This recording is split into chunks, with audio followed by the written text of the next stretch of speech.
அஸ்ஸலாமு அலைக்கும். இன்னைக்கு பிரேக்ஃபாஸ்ட்க்கு கருப்பு கவுனி அரிசியில ரெடி பண்ணி வச்சிருந்த மாவுல தோசை தான் ஊத்தியிருந்தேன். இது ரொம்ப ஹெல்த்தியானது கூட.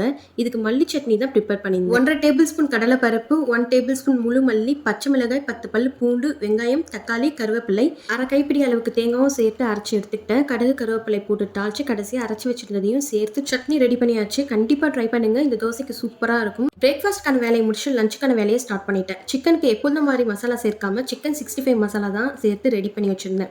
ஜிஞ்சர் கார்லிக் பேஸ்ட், பச்சை மிளகாய், 2 மீடியம் சைஸ் தக்காளி ஃபைன் பேஸ்ட்டாக அரைச்சி சேர்த்துக்கிட்டேன். மஞ்சள் தூள், காஷ்மீரி மிளகாய் தூள், 2 டேபிள் ஸ்பூன் சிக்கன் 65 மசாலா. இது எல்லாம் உங்கள் காரத்துக்கு ஏற்ப சேர்த்துக்கோங்க.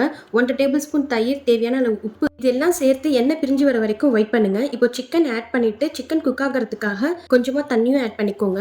இப்போ லிட் வச்சு க்ளோஸ் பண்ணிட்டு சிக்கன் குக் ஆகிற வரைக்கும் வெயிட் பண்ணுங்க. லாஸ்ட்டாக ஃப்ரைட் ஆனியன் சேர்த்துக்கோங்க, மல்லித்தண்ணியும் சேர்த்துக்கோங்க.